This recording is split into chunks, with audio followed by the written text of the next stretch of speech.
오늘 우리에게 주신 하나님의 말씀은 고린도후서 5장 말씀입니다.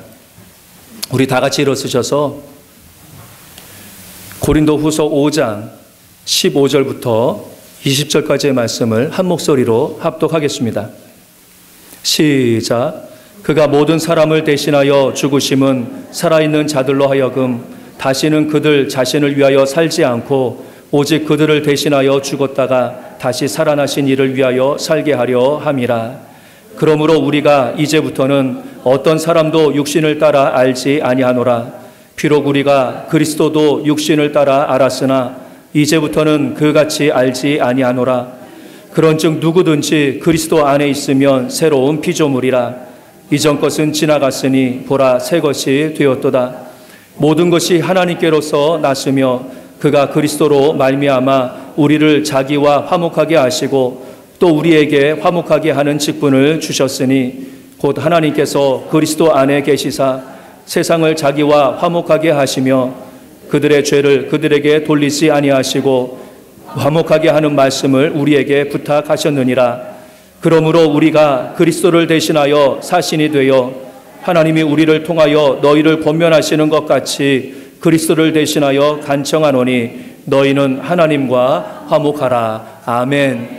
살아계신 하나님의 말씀입니다. 아멘. 자리에 앉으시겠습니다. 오늘은 그리스도 안에 있으라 라고 하는 제목을 가지고서 말씀을 전하겠습니다. 오늘 첫 해 주일 예배를 드리는데 올해 어떤 존재로 살아갈 것인가 생각해 보셨어요? 어떤 사람으로 살아갈 것인가? 오늘 말씀을 보게 되면 사도 바울은 그리스도 안에 있으면 새로운 피조물이라 이렇게 말씀하고 있습니다. 그러니까 예수님을 믿는다라고 하는 것은 새로운 피조물, 새로운 사람이 되어진다라고 하는 것을 의미합니다.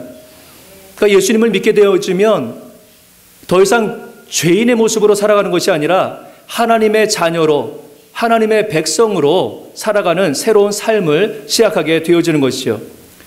그런데 새로운 피조물이 되기 위해서 한 가지 전제 조건이 있습니다. 그게 뭐냐? 그리스도 안에 있어야지 됩니다.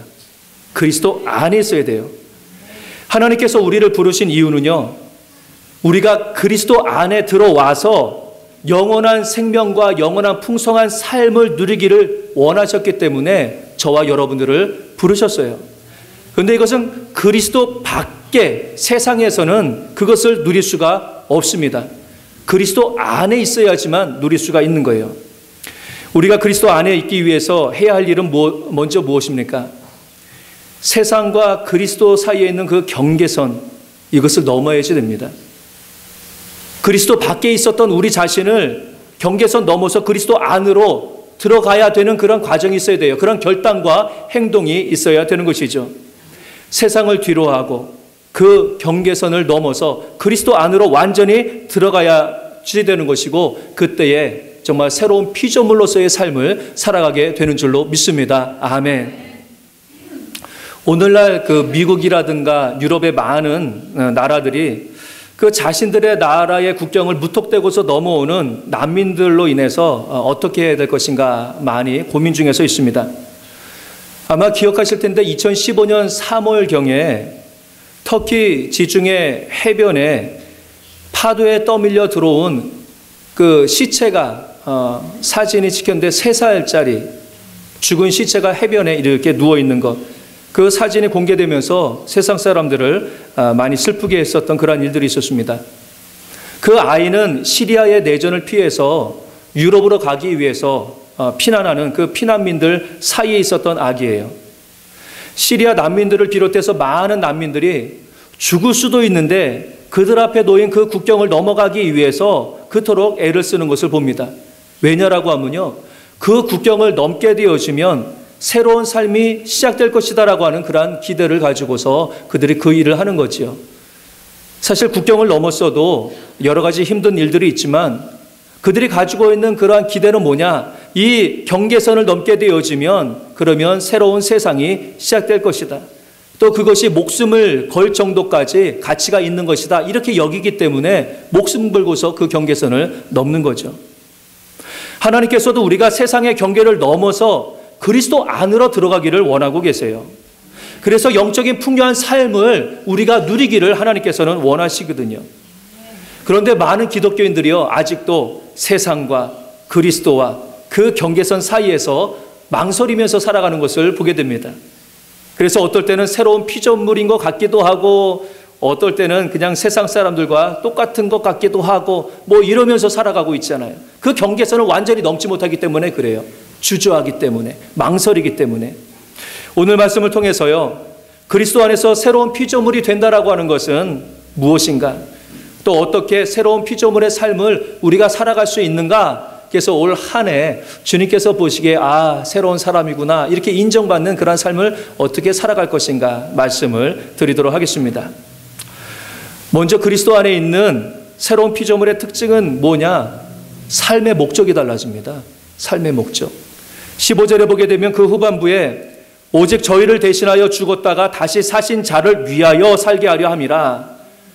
저희를 위해서 죽었다 사심은 바로 예수 그리스도를 위하여 살게 하려 함이라, 이렇게 말씀하고 있습니다.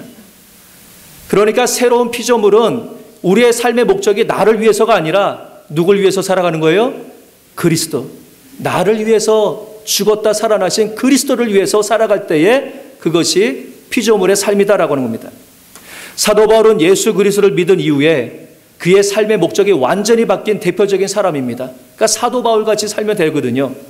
갈라디아서 2장 20절에 내가 누구와 함께 십자가에 못 박혀요? 내가 그리스도와 함께 십자가에 못 박혔으니 그런즉 이제는 내가 산 것이 아니요 오직 내 안에 그리스도께서 사신 것이라.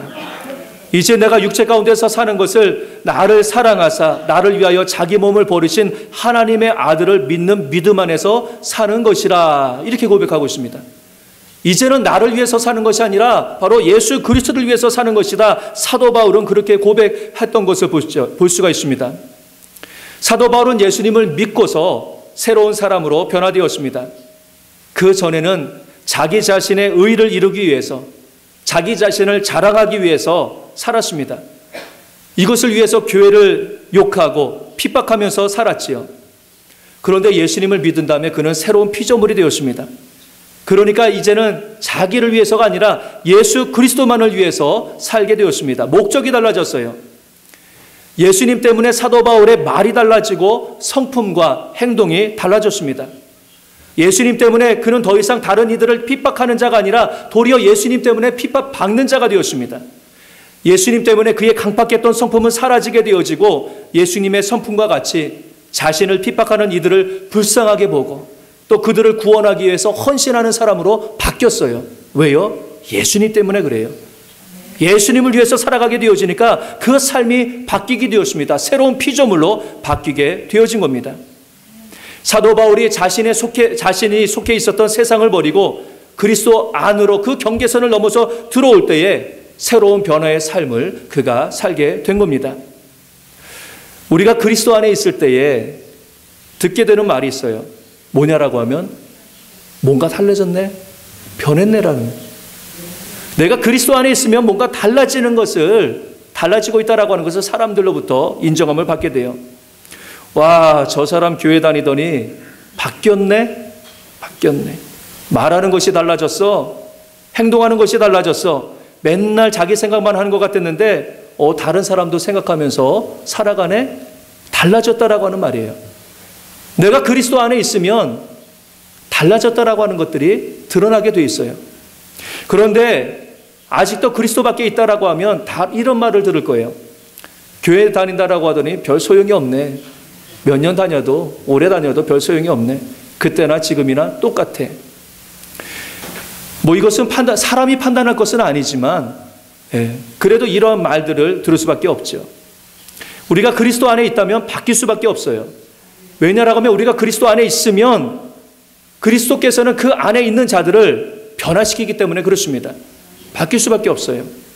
예수 그리스도께서 죄인된 우리를 살리기 위해서 영광된 곳에서 죄된 땅의 경계를 넘어서 오셨듯이 이제는 우리가 나를 위해서 살던 세상의 경계선을 넘어서 그리스도 안으로 들어갈 때에 새로운 피조물로서 하나님 앞에 영광을 돌리는 그러한 존재로 살아가게 되는 줄로 믿습니다. 아멘. 예수 그리스도를 위한 그러한 삶으로 그 목적이 바뀌어야 되는 것이죠. 그런데 새로운 피조물로 그리스도 안에 있기 위해서는요, 또 이전의 것을 버릴 때에 새로운 피조물의 삶을 살아갈 수가 있어요. 17절에 보게 되어지면 이전 것은 지나갔으니 보라, 뭐가 되었어요? 새 것이 되었다. 새 것이 되었다. 그러니까 새 것이 되기 위해서는 이전의 것을 보내버려야 돼요. 아낌없이 보내버려야 돼요. 15절에 보게 되면 우리가 버려야 될 것이 무엇이냐? 자신을 위해서 살았었던 그 삶들, 이것을 벗어버려야 되고 보내버려야 됩니다. 사람들이 그리스도 안에 있지 못하는 이유는 무엇입니까? 설령 예수님을 믿는다라고 할지라도 여전히 자기 자신을 위해서 예수를 믿기 때문에 새로운 피조물의 삶을 살아갈 수가 없어요. 요한일서 2장 16절에 보게 되어지면 이는 세상에 있는 모든 것이 육신의 정욕과 안목과 정욕과 이생의 자랑이니 다 아버지께로 쫓아온 것이 아니요 세상으로 쫓아온 것이라, 이렇게 말씀하고 있습니다. 그러니까 세상에 있는 모든 것은 무엇이냐? 바로 육신의 정욕, 안목의 정욕, 이생의 자랑이래요. 그러니까 세상에 속한 사람들의 모습은 뭐냐? 뭘 위해서 살아가느냐? 자신의 몸이나 눈의 만족을 위해서 살아가게 되고요, 자신을 자랑하기 위해서 살아간다라고 하는 말씀이에요. 육신의 만족과 자신을 자랑하는 것이 세상에 속한 사람들에게 중요한 삶의 목적이고 최고의 가치입니다. 이전 사람에게 있어서는 공부하는 목적도 자기 자신을 위한 거예요. 좋은 직장을 구하고 돈을 버는 것도 자기 자신을 위한 것으로 초점되어져 있습니다. 심지어 교회를 다닌다라고 할지라도 내 육신의 안일함과 풍요를 위해서 세상에 나를 드러내기 위한 목적으로 교회에 다닌다라고 하면 그 사람은 그리스도 안에 있는 것이 아니라 아직도 그리스도의 밖 세상에 머물고 있는 사람입니다. 하나님께서는 우리가 이전에 나를 위하여 살던 옛사람의 모습을 버리고 새로운 피조물이 되기를 원하고 계시죠. 그러기 위해서는 무엇이 정말로 가치 있는지 그 가치의 변화가 필요해요. 내 몸의 풍요와 만족, 내 자신을 자랑하기 위해서 살아가는 것보다 더 중요한 가치가 있다라고 하는 것을 깨달을 때에 그 이전의 것을 내어버릴 수가 있습니다. 사도 바울이 예수님을 믿은 후에 가장 귀한 가치를 그가 깨닫게 되었습니다. 그렇기 때문에 그 전에 살았었던 그 삶을 확실하게 버려버릴 수가 있었어요. 그게 무엇이냐? 빌립보서 3장 7절에 보게 되어지면 그러나 무엇이든지 내게 유익하던 것을 내가 그리스도를 위하여 다 해로 여길 뿐더러, 전에는 나에게 유익했던 것들을 다 버려서 버렸대요. 또한 모든 것을 해로 여김은 내 주 그리스도 예수를 아는 지식이 가장 고상함을 인함이라. 아멘. 사도 바울은 자신이 핍박했던 그 예수가 알고 보니까 다른 어떤 것보다 가장 귀한 가치가 있는 분이다라고 하는 것을 그분 만나고서 깨달았어요. 그래서 사도 바울은 자신이 세상에 추구했던 모든 것을 다 포기하고 다 그것을 분토처럼 벗어버리고 예수 그리스도 안에 머물고자 했던 겁니다. 이 세상 어떤 것도 우리를 죽음에서 영생으로 옮겨 놓을 수 있을 만한 그런 존재가 없지요. 이 세상에 아무리 많은 것을 소유하고 강력한 권세를 가졌다라고 할지라도 그것이 우리를 영원한 생명으로 이끌지 못합니다. 이 세상에 있는 어떤 것도 우리에게 영생의 기쁨과 영적인 풍요를 줄 수가 없습니다. 예수 그리스도만이 우리를 죄로부터 구원해 주시고 우리로 하나님의 자녀로 영생을 살아갈 수 있도록 하시는 유일한 분이 되는 줄로 믿습니다. 아멘. 그리고 그리스도 안에 있을 때에 하나님 자녀의 특권을 우리가 누리면서 살게 되어지는 것이죠. 세상의 모든 것을 다 잃어도 예수 그리스도 그 안에 살아가는 것이 그 어떤 것보다 가치가 있는 줄로 믿습니다. 아멘. 마지막으로 새로운 피조물은요, 하나님과의 화목을 가장 중요시하는 사람입니다. 20절에 보게 되어지면 사도 바울은 고린도 교인들에게 그리스도를 대신해서 이것을 간청한다, 이렇게 이야기하는 것이 있습니다. 주님을 대신해서 간청하는 그 내용이 무엇이냐? 너희는 하나님과 화목하라. 하나님과 화목하라. 우리가 한 해를 지내면서 할 수 있는 대로 모든 사람과 평화하기를 힘써야 됩니다. 이것이 주님께서 원하시는 것이죠. 하지만 가장 화목하기를 힘써야 될 대상은 누구냐라고 하면 하나님이에요. 하나님이에요. 하나님과 불화한 사람은 축복된 삶을 살아갈 수가 없습니다. 우리가 세상에 속해서 나 자신을 위해서 살아가게 되어지면 하나님과 화목할 수가 없습니다. 우리가 세상적으로 자랑할 것이 많고 사람들이 부러워할 만한 그러한 삶을 살아간다라고 할지라도 하나님과 불화하게 되어지게 되면 그러한 것들은 아무 가치가 없습니다. 하나님과의 관계 속에서 화목을 가져오는 그러한 삶, 이것이 새로운 피조물의 관심이 되는 것이죠. 우리가 누구보다 화목해야 될 사람은 바로 하나님이십니다. 우리가 이 세상의 많은 사람들과 화목하더라도 하나님과 화목하지 못하면 그 삶은 하나님의 진노 가운데서 있는 것입니다. 다른 사람과 만날 시간이 없어도 하나님과 만나기 위해서 시간을 내어서 기도하며 예배해야 됩니다. 다른 사람의 말은 못 들어도 하나님의 말씀은 듣기 위해서 말씀의 자리로 나와야지 돼요. 다른 사람의 말은 설령 순종하지 못한다라고 할지라도 하나님의 말씀은 순종하기 위해서 목숨을 내놓을 만한 그러한 헌신이 있어야지 됩니다. 그때에 우리는 새로운 피조물로서 그리스도 안에서 하나님과 화목한 삶을 살아갈 수가 있고요. 그럴 때에 그리스도 안에 있는 자들을 하나님께서는 책임져 주시는 줄로 믿습니다. 아멘. 말씀을 정리합니다. 올 한 해 새로운 피조물로 그리스도 안에서 변화된 삶을 살아갈 수 있기를 간절히 원합니다. 내 육신의 풍요와 안위를 위해서 살았었던 과거의 그 모습을 넘어서 그리스도를 위해서 사는 그리스도 안으로 완전히 들어올 수 있는 저와 여러분들이 될 수 있기를 간절히 축원합니다. 작년이나 올해나 똑같아 라고 하는 그런 말을 듣는 것이 아니라 내가 생각하기에도 별로 변한 것이 없어 이렇게 평가되어지는 자기 자신이 아니라 저 사람 많이 변했어. 이제 예수님을 위해서 살아가는 참 그리스도인이냐 라고 하는 말씀을 들을 수 있는 새로운 피조물의 삶을 잘 살아갈 수 있는 우리 모두가 될 수 있기를 주님의 이름으로 간절히 축원합니다. 아멘.